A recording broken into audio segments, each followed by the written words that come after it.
Garbage ಅಂದರೆ ಜನ ಜನ ಜನ ಕಾಂಚಾಣ ಅದರಲ್ಲಿ ದುಡಿತಾ ಇರೋರು ಇವತ್ತು ಕೋಟಿಗಟ್ಟಲೆ ಅವ್ರು ಮಾಡ್ಕೊಂಡಿರುವಂಥ ಆಸ್ತಿ ಎಷ್ಟು ಗೊತ್ತಾ? ಸೊ ಹೀಗಾಗಿ ಬೆಂಗಳೂರು ಕಸ ಅಂತ ನೀವು ಮೂಗು ಮುರಿಬೋದು, ಅದಕ್ಕಿರುವ ಬೆಲೆ ಚಿನ್ನಕ್ಕೂ ಇಲ್ಲ, ಅಷ್ಟು ಬೆಲೆ ಇದೆ. ಹೀಗಾಗಿ ಗಾರ್ಬೇಜ್ ಚಿನ್ನದ ಮೊಟ್ಟೆ ಇಡುವ ಕೋಳಿ ಇದ್ದ ಹಾಗೆ. ನಮಗೇನೋ ಕಸ, ಆದರೆ ಅದನ್ನು ಮ್ಯಾನೇಜ್ ಮಾಡ್ತಾರಲ್ಲ ಅವ್ರಿಗೆ ಅದು ಕಸ ಅಲ್ಲ. ಎಸ್ ರಾಜಗೌಡ್ರು ಏನು ಹೇಳಕ್ಕೆ ಇಷ್ಟಪಡ್ತೀರಿ? ಇಲ್ಲ, ಆ್ಯಕ್ಚುಲಿ ಈ ಸಮಸ್ಯೆ ಮೂಲ ಹುಡುಕೊಂಡು ಹೋದರೆ ಮೊನ್ನೆ ಒಂದು ಆಕ್ಸಿಡೆಂಟ್ ಆಯಿತು. ನಿನ್ನೆ ಸಾಕಷ್ಟು ಪ್ಯಾನೆಲ್ಗಳಲ್ಲಿ ಚರ್ಚೆ ಆಯಿತು. ಎಲ್ಲಿ ಆಕ್ಸಿಡೆಂಟ್ ಆಯಿತು, ಲಾರಿ ಡ್ರೈವರ್ ಏಕೆ ಆಕ್ಸಿಡೆಂಟ್ ಮಾಡ್ದ, ರಸ್ತೆ ಸರಿ ಇರಲಿಲ್ಲ, ಹಾಗೆ ಒಂದು ಮಗು ಸತ್ತಿದೆ ಅಂತೇಳಿ, ತ್ರಿಶೂಲ್ ಅನ್ನೋ ಒಂದು ಮಗು ಸತ್ತಿದೆ ಅಂತೇಳಿ. ಸಮಸ್ಯೆ ಮೂಲ ಹುಡುಕಿ ಮೂಲದಿಂದ ಸರಿ ಮಾಡಬೇಕಾ, ಧಮ್ಕಿ ಹಾಕಿ ಬೇರೆ ಕಡೆ ಕಸ ಸುರಿಬೇಕಾ ಅನ್ನೋದು ಒಂದು ಸತಿ ಯೋಚನೆ ಮಾಡೋಣ. ಸಮಸ್ಯೆ ಮೂಲ ಎಲ್ಲಿತ್ತು? ಸಮಸ್ಯೆ ಮೂಲ ಕಂಡಿದ್ದೆ ನಮಗೆ ಆ ರಸ್ತೆ ಸರಿ ಇಲ್ಲ ಅನ್ನೋದು. ಸುಮಾರು ಆಗಲೇ 1 ವರ್ಷದಿಂದ 7 ಕೋಟಿ ಸ್ಯಾಂಕ್ಷನ್ ಮಾಡಿ ಆ ರಸ್ತೆ ರೆಡಿ ಆಯಿತಾ ಇಲ್ವಾ ಅಂತ ಕಾಂಟ್ರಾಕ್ಟರ್ನ ಕೇಳೋದು ಬಿಟ್ಟು BJP, ಕಾಂಗ್ರೆಸ್ಸು, JDS ಅನ್ನೋ ರಾಜಕೀಯನ ಒಂದು ಕಡೆ ಒತ್ತಟ್ಟಿಗೆ ಬಿಟ್ಬಿಡಿ. ಈಗ ಕಸ ಪಾಪ ಧೀರಜ್ ಮುನ್ರಾಜ್ ಅವ್ರು ಆಗ್ತಾ ಇರೋ ಸಮಸ್ಯೆ, ಯಾಕೆಂದರೆ ಈಗ ಮಾಧ್ಯಮಗಳಲ್ಲಿ ಚರ್ಚೆ ಆಗಿದ್ದೇನೋ BJP ಅವರು JDS ಕಾಂಗ್ರೆಸ್ನವರು ರಾಜಕೀಯ ಮಾಡ್ತಾ ಇದ್ದಾರೆ ಅಂತ ಚರ್ಚೆ ಆಯಿತು. ಅದರಲ್ಲಿ ಮೂಲ ಸಮಸ್ಯೆ ಏನು ಅನ್ನೋದನ್ನು ನಾವು ಯೋಚನೆ ಮಾಡಬೇಕು. ಎರಡನೇದು, ಇವತ್ತು ಗ್ರೇಟರ್ ಬ್ಯಾಂಗ್ಳೂರ್ ಅಂತ ನೀವು ಮಾಡ್ಕೊಂಡಿದ್ದೀರಿ, ಖಾಲಿ ಸೈಟಿಗೆ ಕೂಡ 1400 ರೂಪಾಯಿ ತೆರಿಗೆ ವಿಧಿಸಿದ್ದೀರಿ. ಖಾಲಿ ಸೈಟಿಗೆ ಕೂಡ ಸೆಸ್ ಅಂತ ಕಸದ ಚಾರ್ಜಸ್ ಅಂತೇಳಿ 1400 ರೂಪಾಯಿ ವಿಧಿಸಿದ್ದೀರಿ. ಸಾಕಷ್ಟು ಹೊಸ ಟೆಕ್ನಾಲಜಿಗಳು ಬಂದಿದ್ದಾವೆ. ಇಂಡೋರಲ್ಲೇ ಬರೀ ನಿಮಗೆ 2400 ಸ್ಕ್ವೇರ್ ಫೀಟ್ನಲ್ಲೇ ನೀವು ಒಂದು ವಾರ್ಡ್ಗಾಗೋಷ್ಟು ಕಸನ ಸೆಗ್ರಿಗೇಟ್ ಮಾಡಲಿಕ್ಕೆ ಅವಕಾಶ ಇದೆ. ಸಾಕಷ್ಟು ಸಾಲಿಡ್ ವೇಸ್ಟ್ ಮ್ಯಾನೇಜ್ಮೆಂಟ್ನಲ್ಲಿ ಪ್ಲಾಸ್ಟಿಕ್ನ ಬಳಸಿ ಇಟ್ಟಿಗೆಗಳು ಮಾಡ್ತಾ ಇದ್ದಾರೆ ಕೆಲವು ದೇಶಗಳಲ್ಲಿ ಆಲ್ರೆಡಿ. ನಿಮ್ಮ ಗೊಬ್ಬರಗಳನ್ನ ಮೊದಲೆಲ್ಲ ಟೆಕ್ನಾಲಜಿಲಿ 45ರಿಂದ 50 ದಿನ. ಇದೇ ನಟರಾಜ್ ಗೌಡರು ಲಾಸ್ಟ್ ಟೈಮ್ ಬಂದಂಥ ಸಂದರ್ಭದಲ್ಲಿ ನಾನು ಅವರು ಹಂಗೆ ಕಾಂಪೋಸ್ಟ್ ಅಭಿವೃದ್ಧಿ ನಿಗಮದ ಅಧ್ಯಕ್ಷರಾದರು ಅಂತ ಅಂದಾಗ ನಾನು ಚರ್ಚೆ ಮಾಡ್ತಾ ಹೋದೆ. ಯಾಕೆಂದರೆ ನಾನು ಒಂದು ಗೊಬ್ಬರದ ಕಂಪ್ನಿ ಓನರ್, ನನಗೆ ಗೊತ್ತು ಯಾವ ರೀತಿ ನಡೆಯುತ್ತೆ ಅಂತ. ಇವತ್ತು ತುಂಬ ಟೆಕ್ನಾಲಜಿ ಮುಂದುವರೆದಿದೆ, ಡಿಕಾಂಪೋಸರ್ಸ್ಗಳು ಬಂದಿದ್ದಾವೆ. ನೀವು ವೆಟ್ ವೇಸ್ಟನ್ನ ಕೊಟ್ಟರೆ 1 ರಿಂದ 7 ದಿನದೊಳಗೆ ಗೊಬ್ಬರ ಮಾಡಿಕೊಡೋವಂಥ ಸಿಸ್ಟಮ್ ಇದ್ದಾವೆ. ಇಷ್ಟೆಲ್ಲ ಸಿಸ್ಟಮ್ ಇದ್ದಾಗ ನೀವು ಬಳಸ್ಕೊಳ್ಳೋಕೆ ಯಾಕೆ ಹಿಂಜರಿತಾ ಇದ್ದೀರಿ? ಕೋಟಿಗಟ್ಟಲೆ ತೆರಿಗೆ ಕಲೆಕ್ಟ್ ಮಾಡ್ತಾ ಇದ್ದೀರಿ. ಇಲ್ಲಿ ರಾಜಕೀಯ ಮಾಡೋದೇ ಬೇಡ. ಯಾಕೆಂದರೆ ಇವತ್ತು ಒಂದು ನಾಡಿನ ಅಭಿವೃದ್ಧಿ ಚಿಂತನೆ ವಿಚಾರದಲ್ಲಿ ನಾವು ಯೋಚನೆ ಮಾಡೋಣ. ಧಮ್ಕಿ ಹಾಕೋದು ಬೇಡ. ನೀವೆಲ್ಲರನ್ನು ಸೇರಿಸಿ ಒಂದು ಮೀಟಿಂಗ್ ಕರೆದು ನೋಡ್ರಪ್ಪ, ಹಿಂಗೆ ಸಮಸ್ಯೆ ಆಗಿದೆ. ಬೆಂಗಳೂರು ಯಾರ್ದು ಅಲ್ಲ, ಯಾರಪ್ಪಂದು ಅಲ್ಲ, ನಂದು ಅಲ್ಲ, ಇನ್ನೊಬ್ರದ್ದು ಅಲ್ಲ, ಇಲ್ಲಿ ಬದುಕೋರ್ದು, ಇಲ್ಲಿ ಬದುಕಬೇಕು, ನಾವು ಆರೋಗ್ಯಯುತವಾಗಿ ಬದುಕಬೇಕು. ಇವತ್ತು ಒಂದು ಕಾಲದಲ್ಲಿ 1994ವರೆಗೂ ಬೆಂಗಳೂರಿನಲ್ಲಿ ಡಯಾಬಿಟಿಕ್ಕು 0.5% ಇತ್ತು. ನಾವು 50% ಅಬೋ ಆಗಿದೆ. ಅಂದರೆ ನಮ್ಮ ಆಹಾರ ಶೈಲಿ ಮತ್ತು ನಮ್ಮ ಪೊಲ್ಯೂಷನ್ನು ಬೇರೆ. ಇವತ್ತು ಡೆಲ್ಲಿಲಿ ಜನ ಮೂಗು ಮುಚ್ಕೊಂಡು ಓಡಾಡ್ತಾ ಇದ್ದಾರೆ ಪೊಲ್ಯೂಷನ್ಸ್. ಹೌದು, ಏರ್ ಕ್ವಾಲಿಟಿ ಪೊಲ್ಯೂಷನ್ ಇಂದ. ಅದೇ ಪರಿಸ್ಥಿತಿಗೆ ಬೆಂಗಳೂರಿನ ತರೋ ಪ್ರಯತ್ನ ಬೇಡ. ಧಮ್ಕಿ ಹಾಕೋದ್ರಿಂದ ಯಾರಿಗೂ ಎದುರ್ಕೊಂಡು ಬದುಕಲ್ಲ. ನಾವು ಇಲ್ಲಿರೋದು ಪ್ರಜಾಪ್ರಭುತ್ವ ರಾಷ್ಟ್ರದಲ್ಲಿ. ನೀವು ಪ್ರಜಾಪ್ರಭುತ್ವ ರಾಷ್ಟ್ರದಲ್ಲಿ ಪಾಳೆಗಾರಿಕೆ ಮಾಡೋಕೆ ಹೋದ್ರೆ ಯಾರು ಸಹಿಸಲ್ಲ, ಮತ್ತು ಯಾರು ಕೇಳೋದು ಇಲ್ಲ. ಜನ ಓಟ್ ಹಾಕಿದ್ರೆ ನೀವು MLA, ನಾಳೆ ಬೆಳಗ್ಗೆ ಜನ ನಿಮ್ಗೆ ಓಟ್ ಹಾಕ್ಲಿಲ್ಲ ಅಂದರೆ ನೀವು ಬೇರೆ ಎಲ್ಲೋ ಹೋಗ್ಬೇಕಾಗ್ತದೆ. ಅದನ್ನೇ ನಾವು ಹೇಳೋದೇನೆಂದರೆ ಅವ್ರವ್ರ ವಾರ್ಡ್ಗಳಿಗೆ ಮಾಡಿಕೊಡಿ. ಸಾಕಷ್ಟು ಬದಲಾವಣೆಗಳಿಗೆ ಅವಕಾಶ ಇದೆ. ರಾಯಿನ ಕಾಲದ ಟೆಕ್ನಾಲಜಿ ಇಟ್ಕೊಂಡಿದ್ದೀರಿ. ನೀವು ಓಡಾಡೋಕೆ ಮಾತ್ರ 6 ಕೋಟಿ ರೂಪಾಯಿ ಗಾಡಿ ತಗೋತೀರಿ. ಕಸದ ಲಾರಿಗಳಲ್ಲಿ ಸರಿಯಾಗಿ ನಂಬರ್ ಪ್ಲೇಟ್ ಇರಲ್ಲ, ಕಸದವ್ರಿಗೆ ಸರಿಯಾಗಿ ಯೂನಿಫಾರ್ಮ್ಗಳಿರಲ್ಲ, ಅವ್ರಿಗೆ ಸರಿಯಾಗಿ ಮಾಸ್ಕ್ಗಳಿಲ್ಲ, ಅವ್ರಿಗೆ ಸರಿಯಾಗಿ ಸಂಬಳ ಕೊಡ್ತಾ ಇಲ್ಲ. ಲಿಟ್ರಲಿ ಕರೋನಾ ಟೈಮಲ್ಲಿ ಮಾಡಿರೋದಂತ ಇನ್ಸೆಂಟಿವ್ಸ್ ಕೊಡ್ತಾ ಇಲ್ಲ.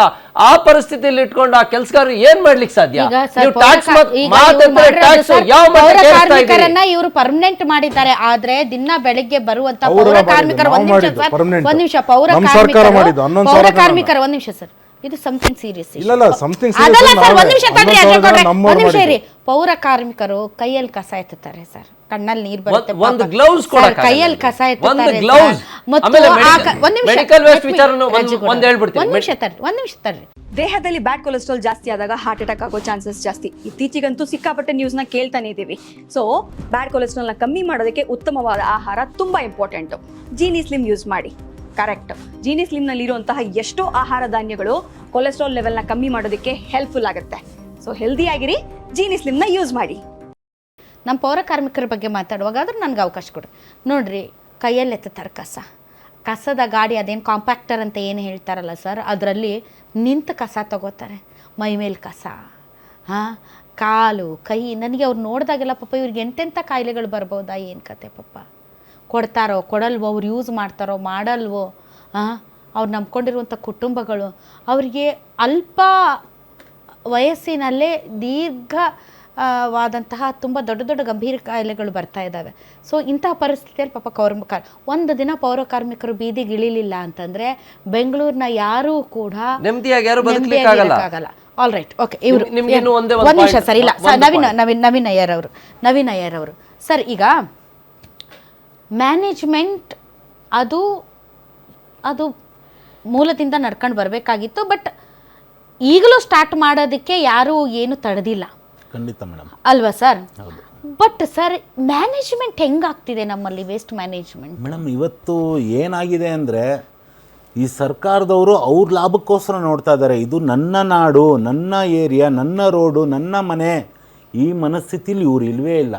ಯಾಕಂದರೆ ಇವ್ರಿಗೆ ಯಾವಾಗ ಇದು ನಮ್ಮ ಮನೆ, ನನ್ನ ಏರಿಯಾ ಅಂತ ಯಾವಾಗ ಬರುತ್ತೋ ಆವಾಗ ಸ್ವಚ್ಛತೆ ಮಾಡಬೇಕು, ನಾವು ಇದನ್ನು ಇದು ಮಾಡಬಾರ್ದು ಅಂತ ಒಂದು ಮನಸ್ಥಿತಿ ಬರುತ್ತೆ. ಆದರೆ ಇವತ್ತು ನೀವು ಎಲ್ಸಿಟಾ ಅಂತ ಇದೆ madam, electronic city township authority ಅಂತ ಇದೆ, ಅಲ್ಲೇ ಕರ್ಕೊಂಡು ಹೋಗ್ತೀರಿ. ಬೇಕಂದರೆ ನಾವೇ ಒಂದು ಸ್ಟಡಿ ಟೂರು, ಇವ್ರು ಫಾರಿನ್ ಟೂರ್ಗೆ ಹೋಗೋದು ಬೇಡ ಮೇಡಮ್, ಇಲ್ಲೇ ಇರೋ ಎಲೆಕ್ಟ್ರಾನಿಕ್ ಸಿಟಿಗೆ ಕರ್ಕೊಂಡು ಹೋಗ್ತೀರಿ, ಅಲ್ಲಿ ತೋರಿಸಿರಿ ಹೆಂಗೆ ಸೆಗ್ರಿಗೇಷನ್ ಹೆಂಗೆ ಮಾಡಬೇಕು. ಆ ಎಲೆಕ್ಟ್ರಾನಿಕ್ ಸಿಟಿ ಚಿಕ್ಕದು, ಬೆಂಗಳೂರಲ್ಲಿ ಒಂದು ಸೆಗ್ರಿಗೇಷನ್ ಮಾಡೋಣ ಸರ್. ಈಗ ಮನೆಯವರು ಸೆಗ್ರಿಗೇಷನ್ ಮಾಡಿಕೊಡ್ತಾರೆ ಅಂತ ಇಟ್ಕೊಳ್ಳಿ, ಯಾರಿಗೆ ಕೊಡ್ತಾರೆ? ಬೆಳಗ್ಗೆ ಕಸದ ಲಾರಿಗಳು ಏನು ಬರ್ತಾವೆ ಹೋಗಿ ಕೊಡ್ತಾರೆ, ಅಲ್ಲಿಂದ ಶುರು ಮಾಡಿ. ಇವತ್ತು ಕಸದವರು ಬರ್ತಾರೆ ಮೇಡಮ್, ಅವ್ರಿಗೆ ಇವರು ಇವತ್ತು ಏನಾಗಿದೆ ಅಂದರೆ ರಾಜಕೀಯದವರು ಇವತ್ತು ವ್ಯವಸ್ಥೆಗಳು ಸರಿ ಇಲ್ಲ ಮೇಡಮ್. ಇವತ್ತು ಕಸದ ಒಣ ಕಸ ಹಸಿ ಕಸ ಸರ್, ಒಣ ಕಸ ಹಸಿ ಕಸ ಕೊಡ್ತಾರೆ. ಒಣ ಕಸಕ್ಕೆ ಹಸಿ ಕಸಕ್ಕೆ ಸಪ್ರೇಟ್ ಆದಂತಹ ಲಾರಿಗಳನ್ನ ತಗೊಂಬರ್ತಾರೆ, ಕಾಂಪ್ಯಾಕ್ಟರಲ್ಲಿ ತುಂಬ್ತಾರೆ, ತಗೊಂಡಾಗ ಡಂಪಿಂಗ್ ಯಾರ್ಡ್ಗೆ ಹಾಕ್ತಾರೆ. ಹೌದಾ ಸರ್? ಸೊ ಅಲ್ಲಿಂದ ಆಗಬೇಕಲ್ಲ ಸರ್. ಈಗ ಯಾವ್ದು BSWML ಯಾವ ರೀತಿ ವೇಸ್ಟ್ ಮ್ಯಾನೇಜ್ಮೆಂಟ್ ಮಾಡ್ತಾ ಇದೆ? ಈಗ ಈ ಎಲ್ಲ ಡಂಪಿಂಗ್ ಯಾರ್ಡ್ಗಳು ತುಂಬಿ ತುಳುಕ್ತಿದಾವೆ. ಆದ್ರೆ ವೇಸ್ಟ್ ಮ್ಯಾನೇಜ್ಮೆಂಟ್ ಅದನ್ನ ಯಾವ ರೀತಿ ಇವರು ಮತ್ತೆ ನಾವು ಅದೇ ಇವತ್ತು ಏನು ಹೇಳ್ತಾ ಇರೋದು ಅಂದ್ರೆ, ಇವತ್ತು ಇವರು ರಾಜಕೀಯ ಲಾಭಕ್ಕೋಸ್ಕರ ಇವ್ರು ಇವತ್ತು ಏನು ಮಾಡ್ತಾ ಇದ್ದಾರೆ, ಅದನ್ನ ಲಾಭ ಮಾಡ್ಕೊಳ್ತಾ ಇದ್ದಾರೆ. ಇವರು ಪ್ರತಿ ಒಂದು ಅಸೆಂಬ್ಲಿಲಿ ಇವಾಗ ಫಾರ್ ಎಕ್ಸಾಂಪಲ್ ಒಂದು ಅಸೆಂಬ್ಲಿಲಿ ಒಂದು 7 ವಾರ್ಡೋ 10 ವಾರ್ಡೋ ಇದೆ ಅಂತ ಅನ್ಕೊಳ್ಳಿ, ಒಂದು 3 ವಾರ್ಡ್ಗೆ ಒಂದು ಇವರೇ ಸೆಗ್ರಿಗೇಷನ್ ಮಾಡಿಕೊಂಡು ಅಲ್ಲೂ ಒಂದು ರಾಸಾಯನಿಕ ಗೊಬ್ಬರ ಮಾಡ್ಕೊಂಡು ಅದನ್ನ ಒಂದು ಇದು ಮಾಡ್ಬೋದು. ಆದ್ರೆ ಅದು ಮಾಡೋ ಮನಸ್ಥಿತಿ ಇಲ್ಲ. ಇವ್ರ ಕಸನ ಇವರು ಬೇರೆ ಊರಿಗೆ ಕಳ್ಸೋಣ, ಅಲ್ಲಿಗೆ ಇದು ಮಾಡೋಣ, ನಾವು ಇಲ್ಲೇನೆ 1 kgಗೆ ಏನು 13 ರೂಪಾಯಿ ಇದು ಬರುತ್ತೋ ಅದನ್ನ ತಗೊಳ್ಳೋಣ, ನಾವು ಲಾಭ ಮಾತ್ರ ಮಾಡೋಣ, ಆ ಒಂದು ಮನಸ್ಥಿತಿಲಿ. ನಿಮ್ಮೂರಿನಿಂದ ವಿಶ್ವ ಮಟ್ಟದವರೆಗೆ ರಾಜಕೀಯ, ಸಿನಿಮಾ, ಸ್ಪೋರ್ಟ್ಸ್ ಯಾವ ಸುದ್ದಿಯೂ ಮಿಸ್ ಆಗಲ್ಲ. ಬರೀ ಸುದ್ದಿಯಷ್ಟೇ ಅಲ್ಲ, ಜೊತೆಯಲ್ಲೇ ಇರುತ್ತೆ ವಿಶ್ಲೇಷಣೆ. ಗ್ಯಾರಂಟಿ ನ್ಯೂಸ್ ನ ಸಬ್ಸ್ಕ್ರೈಬ್ ಮಾಡಿ, ಫಾಲೋ ಮಾಡಿ, ಕ್ಷಣ ಕ್ಷಣದ ಅಪ್ಡೇಟ್ಸ್ ಪಡೆಯಿರಿ.